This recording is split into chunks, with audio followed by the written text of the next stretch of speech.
세계 곳곳에서 24분마다 집 한 채를 지어 가난한 사람들을 돕고 있는 헤비타트 운동이 있습니다. 이 운동에 씨를 뿌린 사람은 밀라드 플러라고 하는 한 변호사입니다. 가난한 사람이었지만 독실한 크리스찬이었던 그는 벤처 기업을 일으켜 20대 후반에 백만장자가 되었다고 합니다. 어느 날 아내가 돈만 추구하는 의미 없는 삶을 살고 싶지 않다고 별거를 요청하였다고 합니다. 삶의 위기를 맞이한 그는 하나님 앞에 엎드려 기도했다고 합니다.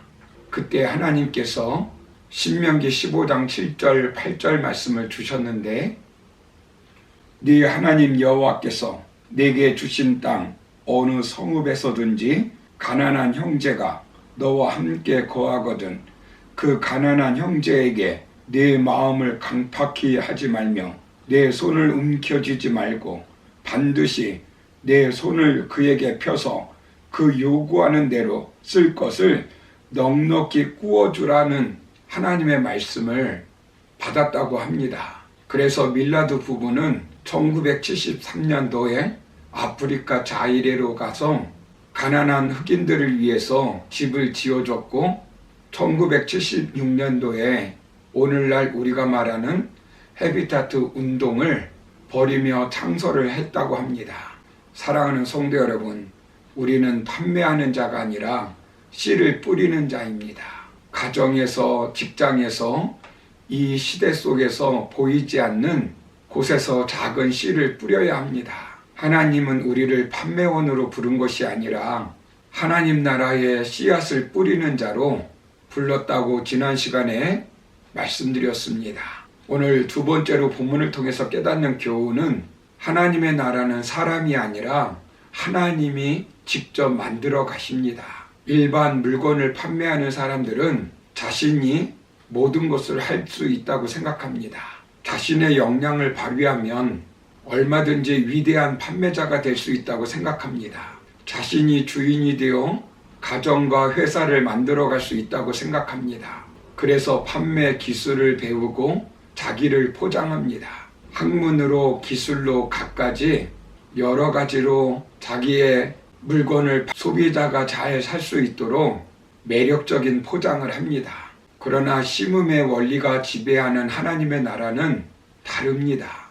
본문 27절을 보시면 그가 밤낮 자고 깨고 하는 중에 씨가 나서 자라되 어떻게 그리 되는지를 알지 못하느니라 라고 말씀합니다. 농부가 씨앗을 뿌리지만 씨앗이 자라나는 것은 농부의 활동보다 씨앗 가운데 내재된 생명력과 땅이 갖고 있는 역할을 강조하고 있는 것입니다. 농부가 할 수 있는 모든 일은 단지 알맞은 장소에 씨를 뿌리는 것입니다. 농부는 결코 씨를 자라게 할 수는 없다는 것입니다. 씨앗을 싹 틔우고 자라게 하는 것은 사람의 힘으로 되는 것이 아니라 전적으로 땅과 비와 공기와 해를 주관하시는 하나님께 맡겨진 것입니다. 본문 28절 상반부를 보시면 땅이 스스로 열매를 맺되라고 말씀합니다. 인간의 노력에 의해서 열매를 맺는 것이 아니라 땅 스스로의 작용에 의해 열매가 맺힌다는 것입니다. 즉 땅을 창조하시고 땅의 생명력 작용을 일으키시는 하나님의 사역에 의해 열매를 맺히는 것입니다. 사람들이 씨앗을 뿌리고 김을 매는 등 많은 노력을 하지만 씨앗을 싹트게 하고 열매를 맺게 하는 것은 결정적인 원인은 하나님께 있다는 것입니다. 그래서 사도 바울은 고린도전서 3장 6절 7절에서 이렇게 고백합니다. 나는 심었고 아볼로는 물을 주었으되 오직 하나님은 자라나게 하셨나니 그런즉 심는 이나 물 주는 이는 아무것도 아니로되 오직 자라나게 하시는 하나님 뿐이니라 라고 말씀합니다.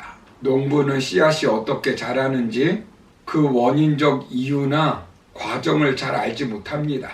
대자연의 생명력과 성장 과정이 우리 인간이 알지 못하는 순간에 계속되고 있듯이 하나님 나라의 성장 과정도 신비한 것입니다. 우리는 뿌려놓으면 하나님께서 하나님의 뜻에 따라 성장시켜 주십니다. 그래서 우리는 나의 힘으로 어찌할 수 없다고 낙심할 필요가 없습니다.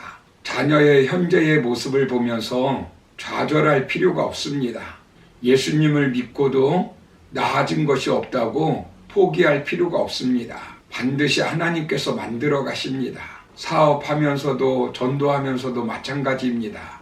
열매를 맺는 데는 씨가 썩어져 가는 과정을 거치는 것입니다. 인생에는 사계절이 있는 것입니다. 정상을 오르기 위해서는 반드시 계곡을 건너야 합니다.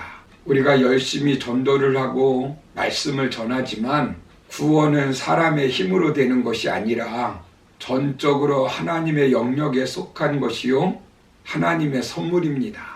에베소서 2장 8절을 보시면 너희는 그 은혜에 의하여 믿음으로 말미암아 구원을 받았으니 이것은 너희에게서 난 것이 아니요 하나님의 선물이라 라고 말씀합니다.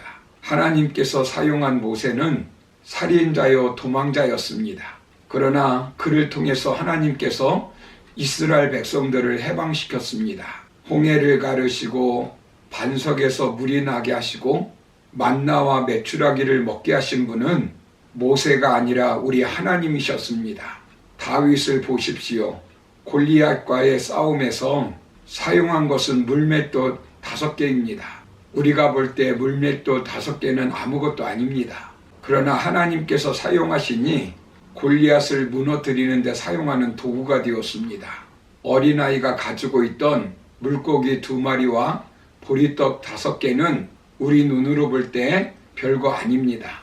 그러나 하나님이 사용하시면 5,000명을 먹이고도 12광주리를 거두는 기적이 일어나는 것입니다.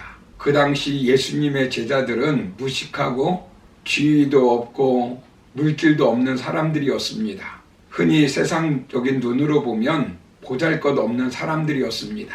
그러나 하나님의 손에 붙들리면 세계를 변화시키는 사람이 되는 것입니다.